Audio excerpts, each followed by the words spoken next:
이 시간에는 사도행전 27장 1절부터 8절 말씀까지 읽었습니다.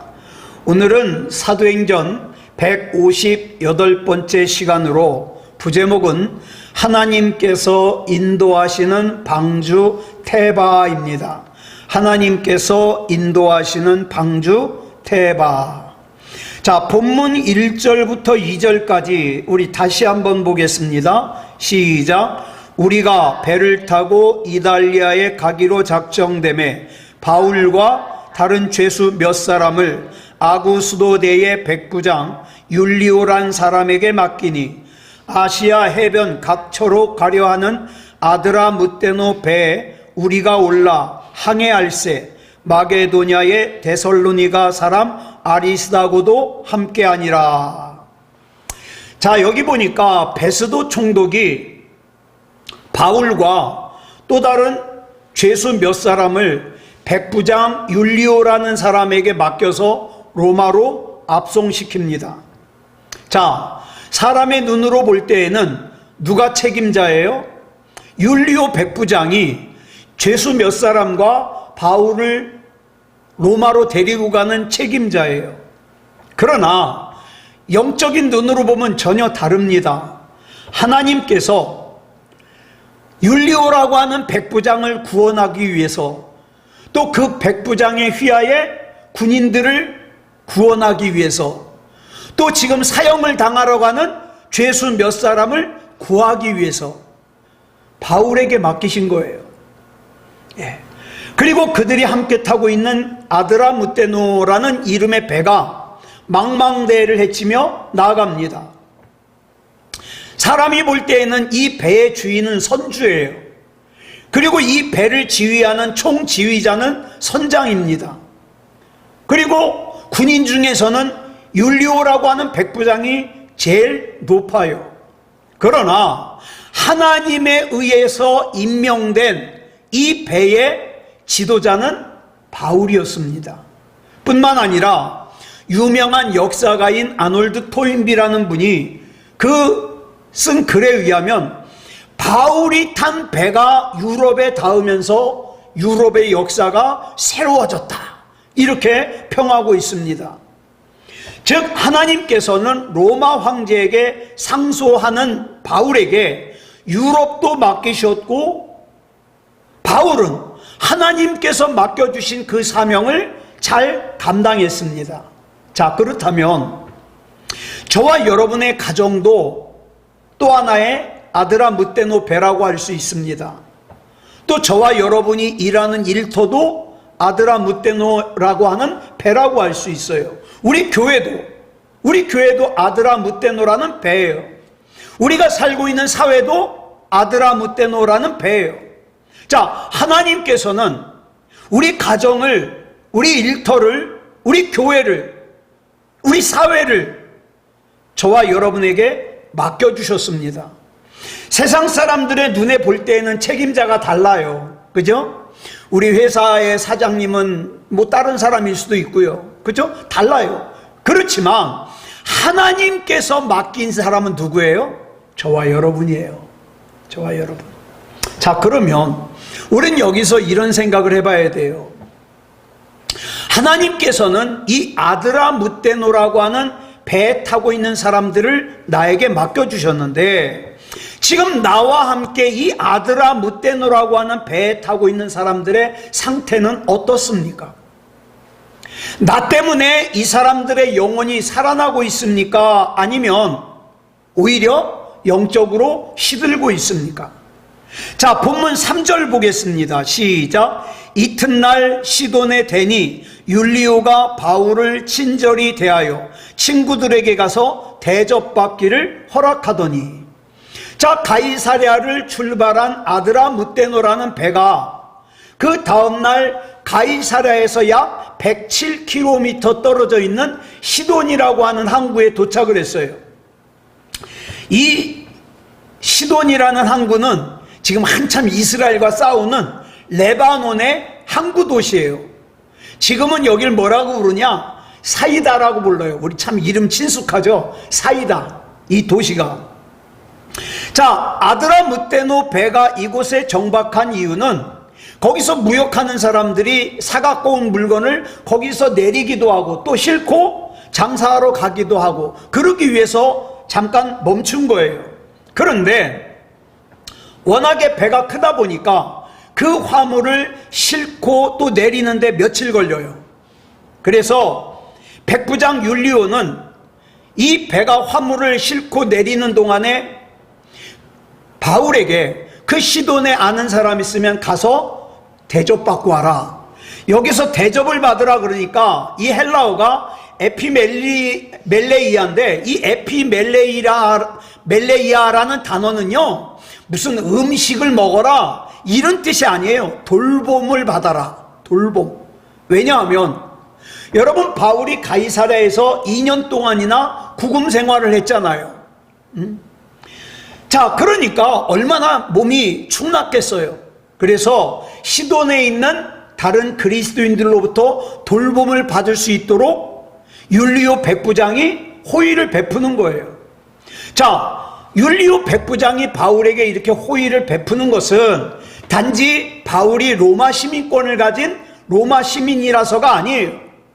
자, 가이사랴를 출발해서 시돈까지 만 하루를 같이 오는 동안에 바울과 함께 있으면서 이 율리오 백부장이요 바울의 인품에 감화를 받은 거예요. 자, 본문 4절로 6절 보겠습니다. 시작. 또 거기서 우리가 떠나가다가 맞바람을 피하여 구브로 해안을 의지하고 항해하여 길리기아와 밤빌리아 바다를 건너 루기아의 무라시에 이르러 거기서 백부장이 이달리아로 가려 하는 알렉산드리아 배를 만나 우리를 오르게 하니. 자, 화물을 싣고 내리는 작업을 끝내고 다시 배가 시돈을 출발해요. 이 아드라무떼노라고 하는 이 배의 최종 목적지는 어디냐면 바울 일행이 거기서 이제 배를 갈아타고 이탈리아의 로마로 직행할 수 있는 배를 갈아탈 수 있는 곳이에요. 그곳이 어디냐면 루기아의 무라라는 곳이에요. 무라. 그런데 여기 보니까 뭐라 그랬습니까? 맞바람을 피해가지고 구브로 섬의 해안을 의지하고 항해를 해요. 여러분, 여기 나오는 이 구브로 섬은요 참 중요한 곳이에요. 왜 그러냐? 여러분, 섬이라 그러니까 조그만 것 같지만 이 구브로 섬은요 길이가 자그만치 225km예요. 어마어마하죠? 자, 바울이 3번의 전도 여행을 할 때 3번째 전도 여행을 마치고, 자, 그 전에 13년 전에 바울이 첫 번째 전도 여행을 출발한 곳, 첫 번째 목적지가 어디냐? 구브로예요. 자, 그런데 3번째 전도 여행을 마무리하면서 그 구브로 섬을 갖다가 지나가요. 거기 안에 들어가지 못해요. 왜? 시간이 없어가지고. 근데 그 긴 섬인 구브로를 지나가면서 지난 13년을 이 바울이 회상을 했죠. 자, 그러니까 이 구브로 섬은 어떤 의미가 있는 곳이냐? 이 바울의 첫사랑이에요. 첫신앙이에요. 자, 그로부터 2년이 지나서 또 구브로 섬을 보면서 지나가고 있는 거예요. 저와 여러분에게 나의 첫신앙을 돌아보게 하는 것이 있습니까? 나는 이때만 생각하면 가슴이 뛰어. 나는 이때만 생각하면 정말 너무너무 좋아. 이 첫신앙. 바울에게 있어서 구브로 섬이 바로 그런 곳이었어요.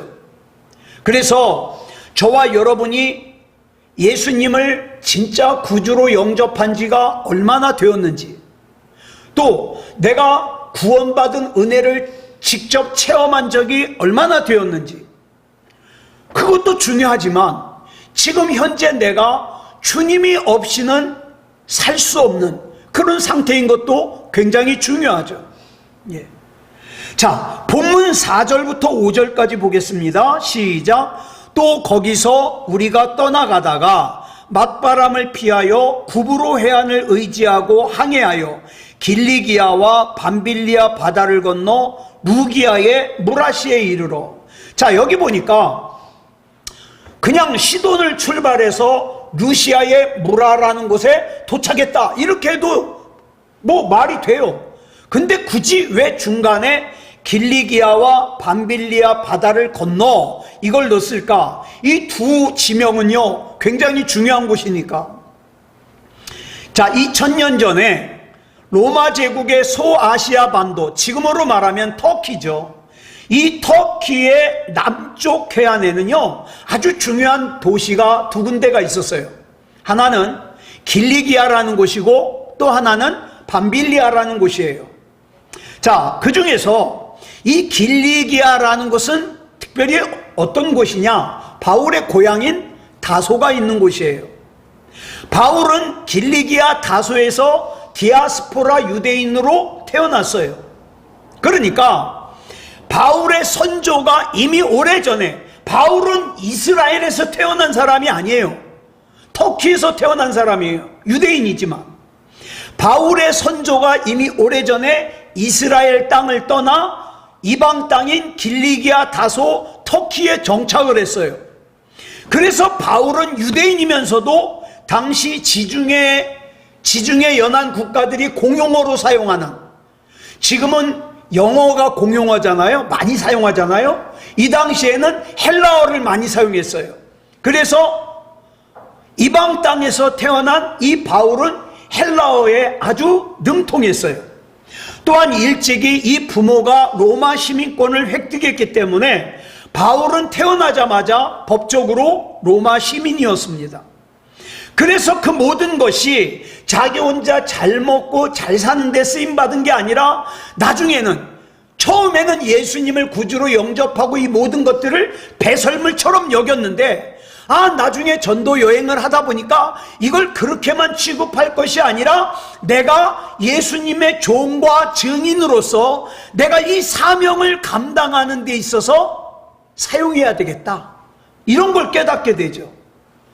자, 지금은 로마 황제에게 상소한 로마 시민의 자격으로 로마 황제의 직속 부대인 아구스도대의 백부장인 율리오와 그 다음에 휘하들의 보호를 받고 있어요.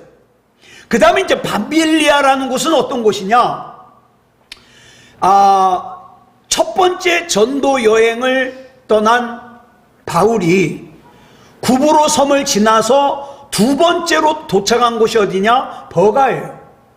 이 버가가 바로 밤빌리아에 있는 곳이에요. 이 버가는 바울이 전도 여행을 확장하게 하는 원인을 제공한 곳이에요. 뭐냐면 첫 번째, 바울이 바나바와 함께 전도 여행을 출발할 때 누구를 데리고 갔냐? 바나바의 조카인 마가를 데리고 갔어요. 근데 이 마가가 같이 가다가 이게 아닌 것 같다 생각돼서 그런지 돌아가 버렸어요. 중간에 그냥 집으로. 그래가지고 바울과 바나바는 수행원이 없이 그냥 첫 번째 전도 여행을 했어요. 얼마 후 바울과 바나바가 이제 두 번째 전도 여행을 출발하려고 그러는데 바나바가 마가를 다시 데리고 가재요. 그런데 바울은 중간에 한번 되돌아간 사람은 같이 갈 수 없다, 의견이 대립이 되죠. 그래서 바나바는 마가를 데리고 첫 번째 전도 여행했던 순서대로 구브로, 버가 이렇게 하면서 전도 여행을 떠납니다. 그런데 이제 바울은 바나바 대신에 실라를 데리고, 그 바나바가 간 곳을 또 같이 가면 안 되잖아요. 그래서 바울은 반대로 가요. 반대로. 첫 번째 전도여행을 돌았던 반대로 돌아가요. 자, 그러다 보니까 이 첫 번째 전도여행을 가다가 중간에 마게도냐 사람의 환상을 보게 되고, 그 다음에 어떻게 해요? 에게해를 넘어서, 두로아 항구에서 에게해를 넘어서 마게도냐로 가잖아요. 자, 그 유럽의 연장선상에서 지금은 그 전도 여행을 하다가 나중에는 자기의 마지막 심장을 바칠 곳이 어디라고 생각해요? 로마 제국의 심장인 로마라고 생각했죠.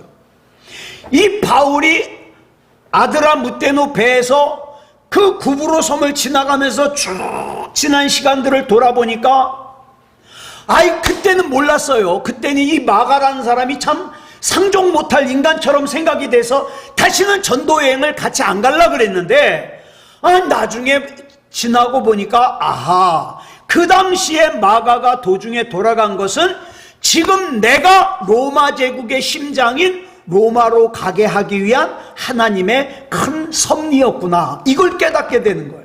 이걸.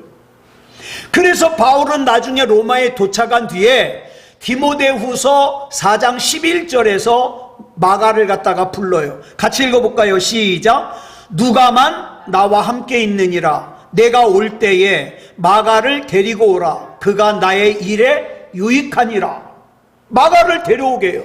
그래가지고 마가가 언제까지 바울과 같이 있느냐? 바울이 참수형을 당해 순교를 당할 때까지 곁을 지켜요. 게다가 중요한 게 있어요. 여러분 사복음 있죠? 마태, 마가, 누가, 요한. 예? 여기에서 나머지는 다 예수님의 직계 제자가 썼는데 예수님의 직계 제자가 아니면서 사복음을 쓴 사람이 누구냐? 마가예요. 마가복음. 이것은 바울의 배려가 그만큼 중요한 역할을 한 거예요. 만약에 바울이 끝까지 난 너 못 봐. 너는 하나님의 일을 할 생각도 하지 마라. 그따위 정신으로 어떻게 하나님의 일을 하겠냐? 그랬다면 마가는 마가복음을 못 쓰죠. 그러나 하나님의 섭리를 깨닫고 바울이 배려를 하니까 그 마가복음이라는 아주 중요한 성경을 기록하는 역할을 하더라. 그래서 이 가이사랴를 출발한 이 아드라무테노 배가 루기아의 무라에 도착하기까지는 거리가 약 1000km가 넘어요. 결코 쉬운 길이 아니죠. 그런데 보통 이 당시에 이 배가 날씨가 정상적이면 하루에 100km를 갑니다. 그러면 10일이면 갈 수 있는 거리예요. 그러나 바람이 막 역풍이 불고 어려워서 그렇게 가질 못해요. 자, 그러면 이 항해를 로마에 있는 그리스도인들의 입장에서 한번 생각해 보겠어요. 여러분, 우리가 성경을 읽을 때 중요한 게 뭐냐면 그냥 안진뱅이가 일어났다 그러면 나는 구원받은 사람이야, 나는 안진뱅이였다 일어난 사람이야, 그렇게만 생각할 것이 아니라 내가 옆에서 구경하는 사람의 입장도 돼보고 다 여러 입장이 돼봐야 돼요. 자, 여기 보니까 이 항해를 이제 로마에 있는 그리스도인들의 입장에서 한번 생각해 보자고요. 이 로마에 있는 그리스도인들은 자생적으로 생겨난 그리스도인이에요.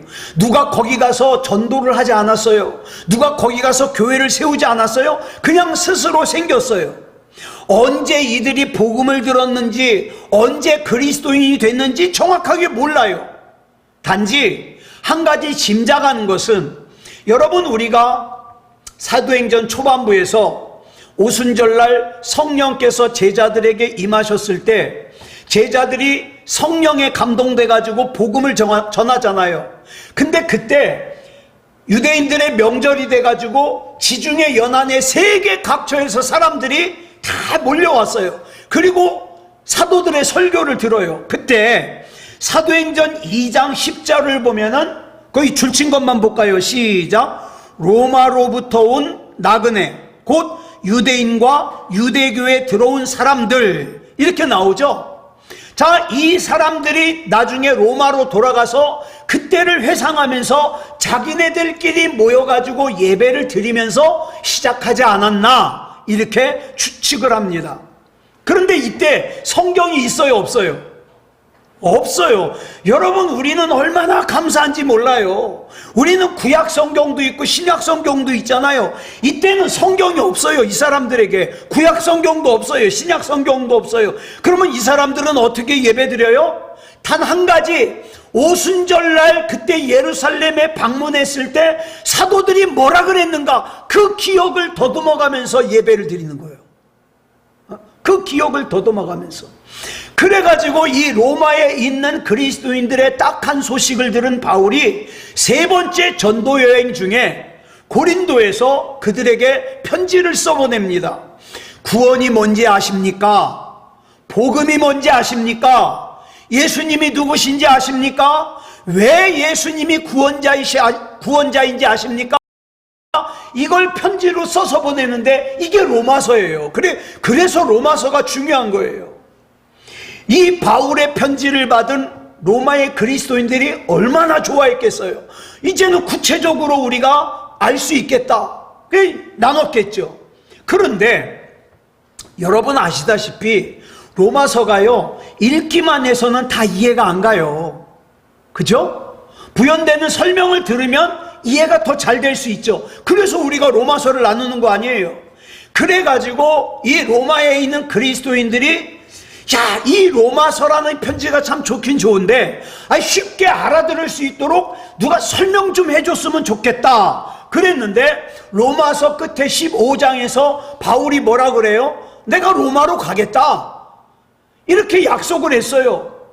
그러니 로마서를 쓴 바울이 직접 와서 설명을 해준다니 얼마나 좋아요. 그래서 로마의 그리스도인들은 이제나 저제나 바울이 로마에 오기만을 손꼽아 기다리는데, 방문한다는 바울은 오지도 않고 로마 황제의 박해는 날마다 더 심해지는 거예요. 자, 이런 상황 속에서 로마에 있는 그리스도인들이 신앙을 지키기가 얼마나 힘들었겠습니까? 어쩌면 하나님께서 우리를 잊어버리신 것 같아. 저 바울이라는 선생님이 우리를 잊어버린 것 같아. 여기 오기로 약속한 거 잊어버린 것 같아. 이렇게 생각하지 않았겠어요? 그런데 지금 그 바울이 어떻습니까? 로마 군인들의 호위를 받으며 로마로 가고 있어요. 근데 로마에 있는 그리스도인들은 아직 몰라요. 사랑하는 여러분, 이게 중요한 거예요. 하나님께서는 지금 저와 여러분을 위해서 지금 일하십니다. 근데 나는 지금 몰라요. 하나님이 무슨 일 하는지. 나는 지금 답답해 죽겠는데, 나는 지금 힘들어 죽겠는데 하나님께서 그런 나를 위해서 무슨 일을 하는지 몰라요. 근데 하나님은 지금 일하셔요. 바울은 지금 출발했어요. 여러분, 우리가 지금 내 눈에 내가 원하는 결과가 보이지 않는다고 낙심하고 좌절하고 절망하면 안 돼요. 우리 주님께서는 한치의 오차도 없이 지금 섭리하고 계셔요. 마침내 아드라 무테노 배가 목적지인 루기아의 무라에 도착했어요. 자, 근데 아까도 말씀드렸다시피 그냥 아무 문제 없으면 열흘이면 갈 수 있는 거리예요. 근데 중간에 시돈이라는 곳에서 화물을 내리고 올리느라고 며칠 걸렸죠. 게다가 또 바람이 안 좋아가지고 어떻게 해요? 좀 안전한 곳으로 돌아가느라고 훨씬 날이 많이 걸렸어요. 자, 본문 6절 보겠습니다. 시작. 거기서 백부장이 이달리아로 가려 하는 알렉산드리아 배를 만나 우리를 오르게 하니. 여기 보니까 백부장이 우리를 오르게 하니 그랬어요. 이 우리가 참 중요해요. 자, 아까 27장 1절에서 어떻게 시작합니까? 우리 1절만 읽어볼까요? 시작. 우리가 배를 타고 이달리아에 가기로 작정되매 바울과 다른 죄수 몇 사람을 아구스도대의 백부장 율리오라는 사람에게 맡기니. 이전에도 말씀드렸습니다. 사도행전을 기록한 누가가 일행 중에 있을 때는 우리가 돼요.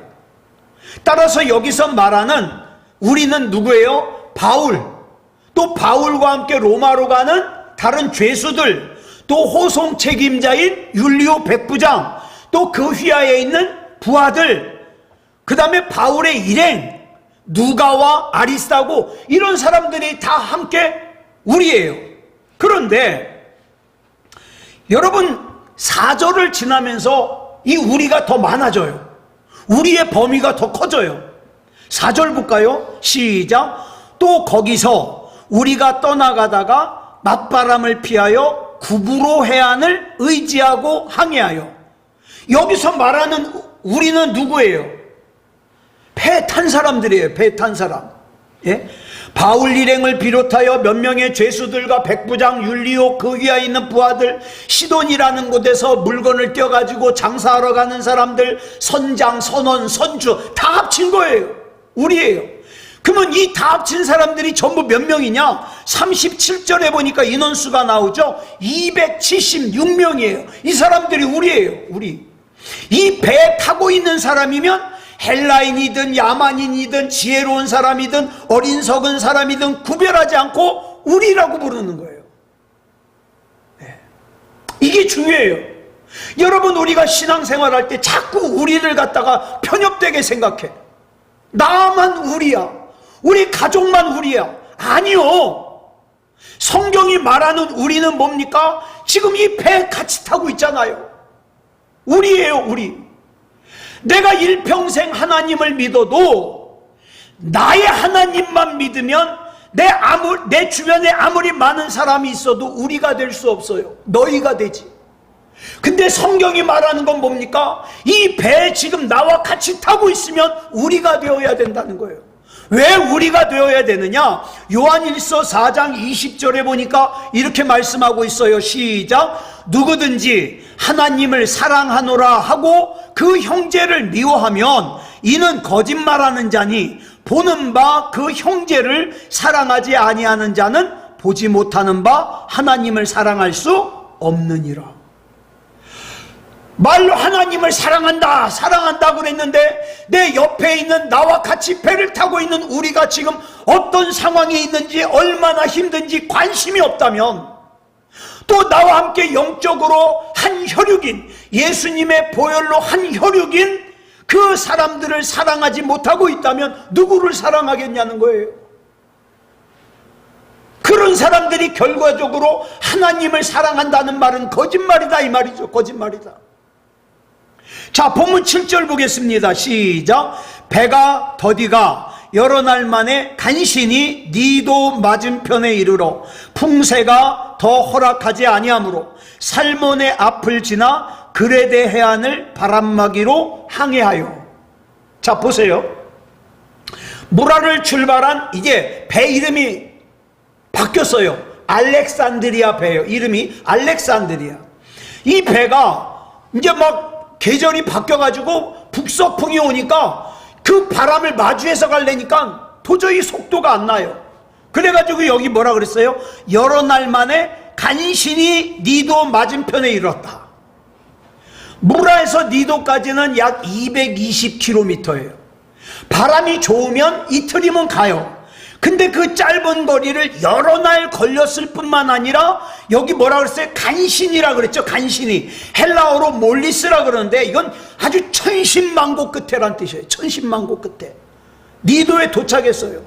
근데 니도에 도착해서도 문제예요. 뭐예요? 풍세가 더 허락하지 아니하므로 바람이 더 거칠어졌어요.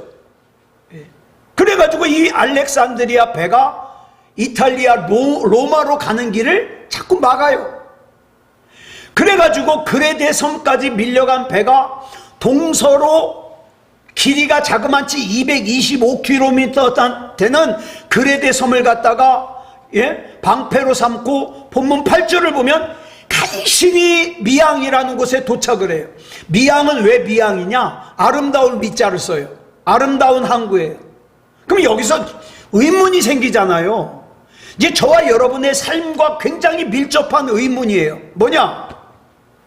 지금 이 알렉산드리아 배에는요, 로마 제국의 심장인 로마에서 주님의 증인으로 자기의 생을 마감하려고 하는 바울이 타고 있어요.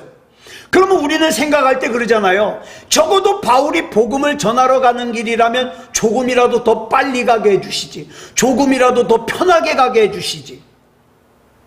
근데 왜 가이사랴를 출발한 이후 계속해서 바람이 거칠고 바울이 로마로 가는 길을 지연시키고 있을까? 게다가 미양이라는 곳에 간신히 도착했을 때는 이제는 더 이상 항해를 하면 안 돼요. 바다가 거칠어져서 그러니까 항해를 금지하는 때가 아주 코앞에 임박한 때예요. 그런데 여기서 항해를 못하면요, 바울 일행은 거기서 겨울을 나야 돼요. 몇 달 동안 속수무책으로. 그러나 이 미양이라는 곳이요, 알렉산드리아 이 배에 276명이 타고 있는데 이 많은 사람들이 겨울을 나기에는 아주 작은 항구예요. 그래서 율리오 백부장은 선장과 또 선주의 조언에 따라서, 야, 우리는 여기가 너무 좁으니까 저 그레데 섬을 방패로 삼고 65km만 더 가면 미양보다 훨씬 큰 베닉스라는 항구가 나오는데 우리 거기 가서 겨울을 나자. 그래가지고 미양을 떠나요. 문제는 이 미양을 떠난 알렉산드리아 배가 베닉스로 가다가 그 유명한 유라굴로라고 하는 광풍을 만나요. 얼마나 광풍이 심했는지 이 배를 통제할 수가 없어요. 그래가지고 무려 14일 동안 표류를 해요. 그러다가 오늘날 우리가 휴양도시죠, 몰타라고 부르는 섬에 도착을 해요. 이 몰타, 지금은 뭐라 그러냐, 우리는 지금 몰타라 그러는데 이 당시에 뭐라 하냐, 멜리데라는 섬이에요. 멜리데. 그래서 거기서 이제 겨울을 나게 됩니다. 자, 그러면 아까 물었던 질문이 있죠. 아, 지금 바울이 로마에 복음을 전하러 가는데, 내가 예수님을 믿는데, 나 하나님의 일을 좀 잘하고 싶은데 왜 풍랑이 자꾸 내 앞을 가로막냐 이 말이에요. 나를 힘들게 하냐 이 말이에요. 그 하나님의 은혜예요. 뭐냐? 하나님께서는 그 배에 타고 있는 276명도 구원하시고 또 그 배가 도착한 멜리데 섬의 사람들까지도 구원하기 위한 하나님의 섭리죠. 여러분, 창세기 6장에 보면 노아의 방주가 나오죠. 여러분, 이 방주를 히브리어로 테바라고 합니다. 테바. 이 테바의 원래 뜻은 뭐냐면 네모난 상자예요. 그러니까 노아의 방주가 우리가 생각하는 그런 배가 아니라 그냥 상자예요. 상자. 자, 그래서 사람들은 방주 그러면 뭐만 생각합니까? 엄청나게 큰 노아의 방주만 생각하는데 아니요. 성경을 보니까 애굽에서 사내 아이가 태어나면 나일강에 던져 죽이라는 애굽의 왕 바로의 명령으로 모세의 부모가 태어난 지 3달 만에 더 이상 모세를 키울 수 없어서 갈대 상자를 만들잖아요. 그 갈대 상자를 만들어서 나일강에 띄워보내는데 이 갈대 상자를 히브리어로 테바라 그래요. 테바. 같아요. 그렇기 때문에 이 테바는 크기와 상관없이 무슨 뜻이 있냐? 하나님이 인도하시는 방주다 이 말이에요. 이 방주에는 몇 가지 특징이 있죠. 첫째, 이 방주는요, 노아의 방주도 마찬가지인데 방향을 조종하는 방향타가 없어요. 왜 방향타가 없는지 아세요? 창세기 6장 5절에 보니까 그 이유가 나와요. 시작. 여호와께서 사람의 죄악이 세상에 가득함과 그의 마음으로 생각하는 모든 계획이 항상 악할 뿐임을 보시고, 사람은 그냥 내버려 두면요 생각하는 게 악해요. 그래서 이제 새로운 시작을 하는 방주에서는 방향타를 없애고 누가 인도하십니까? 하나님이 인도하셔요. 그래서 우리도 마찬가지예요. 하나님 믿습니다. 하나님의 뜻대로 하는 근심은 후회할 것이 없다는 거 믿습니다. 하나님 내 인생을 하나님이 인도해 주시고 하나님께서 방향을 잡아주시고 인도해 주시옵소서 기도하는 거예요. 왜? 내가 생각하면 내가 생각하는 모든 계획은 하나님을 떠난 내 생각, 하나님을 떠난 내 계획은 악하거든요. 탐욕스럽거든요. 그래서 하나님께서 인도해 주셔야 돼요. 그 다음에 두 번째로 이 방주는요, 위에서 한 규빗은 요 팔꿈치에서 요 끝인데 45cm라 그래요. 그 맨 위에서 한 규빗 아래다가 창문을 냈어요. 그러니까 방주 아래서 보면 창문이 저 3층 저 꼭대기에 있는 거예요. 왜 창문을 거기다 내라 그랬을까? 사람이요, 하나님을 의식하지 않으면 반드시 타락해요. 저와 여러분이 하루 종일 살 때 하나님을 의식하지 않으면요 반드시 타락하게 돼 있어요. 미워하고 불평하고 투정하고 그럴 수밖에 없어요. 그러나 하나님을 바라보고 하나님을 의식하면 타락하지 않습니다. 그래서 사람을 보며 세상을 보지 말고 하나님을 의식하며 살으라고 그 꼭대기에다가 창문을 낸 거예요. 그 다음 세 번째 방주의 특징은 속도를 조종하는 돛대나 돛이 없어요. 바람 맞는 돛. 그 다음에 노젓는 것도 없어요. 그냥 상자예요. 왜 그러느냐? 사도행전 1장 6절부터 8절까지 보겠습니다. 시작. 그들이 모였을 때에 예수께 여쭈어 이르되 주께서 이스라엘 나라를 회복하심이 이때니까 하니 이르시되 때와 시기는 아버지께서 자기의 권한에 두셨으니 너희가 알 바 아니요 오직 성령이 너희에게 임하시면 너희가 권능을 받고 예루살렘과 온 유대와 사마리아와 땅 끝까지 이르러 내 증인이 되리라 하시니라. 아멘. 때와 시기는 하나님께 있습니다. 그러니까 저와 여러분의 인생의 방주를 너무 조급하게 생각하지 마세요. 하나님 도대체 언제입니까? 나 이제 늙어가지고 인생의 가을에서 겨울로 들어가는데 언제입니까? 그러지 말고요. 내 인생의 규모와 내 인생의 속도와 상관없이 나는 하나님의 인도하심을 받는 방주 태바다, 이렇게 생각하세요. 나는 하나님의 인도하심을 받다가 하나님이 오라 하시면 나는 하나님의 나라에 들어가는 거예요. 태바예요. 교회도 마찬가지예요. 우리 교회가 건물이 얼마나 되느냐, 사람 수가 몇 명이냐, 재정이 어떻게 되냐 상관없어요. 우리 교회가 하나님께서 인도하시는 교회가 되면 태바입니다. 여기에서 하나님의 말씀이 증거되고 하나님의 말씀에 믿음다운 믿음으로 반응하면 우리 교회가 태바예요. 태바, 방주. 그래서 저는 저와 여러분의 인생이 방주이기를 바랍니다. 우리 가정도 방주고 우리 교회도 방주고 우리 사업장도 방주고, 그렇죠? 하나님이 인도하시는, 하나님 나는 돛대도 없어요. 난 방향타도 없어요. 어찌해야 좋을지 주여 인도하옵소서. 찬송 있잖아요. 네? 어찌해야 좋을지 주여 인도하소서. 왜? 난 방주니까. 난 방향을 내가 못 정해요. 난 속도도 내가 못 정해요. 나는 그저 주님만 바라봅니다. 그래서 주님의 인도하심을 받는 저와 여러분이기를 그리스도 예수님의 이름으로 축복합니다. 기도하겠습니다. 사랑의 아버지 하나님, 감사합니다. 오늘 사도행전 27장을 시작하면서 하나님, 사람이 생각할 때는 왜 인생의 풍랑을 만났는지, 왜 내가 로마로 예수님의 증인이 되기 위해서 가는데 왜 바람이 역풍이 불어서 이렇게 힘든지 이해하지 못할 때가 많습니다. 그러나 거기에는 다 하나님의 섭리가 있고 하나님의 뜻이 있음을 믿습니다.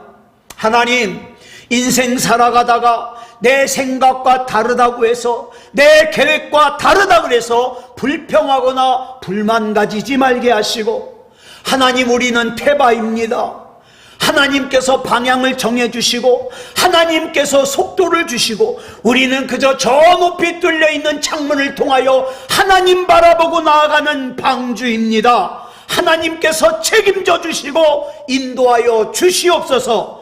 이 밤에 기도할 때에 우리 하나님 붙잡아 주셔서 하나님이 아니면 안 되는 우리 하나님께서 책임져 주시고 인도하여 주시옵소서. 우리 하나님 모든 것 맡겨드리오며 그리스도 예수님의 이름으로 간절히 기도드려 싸움나이다.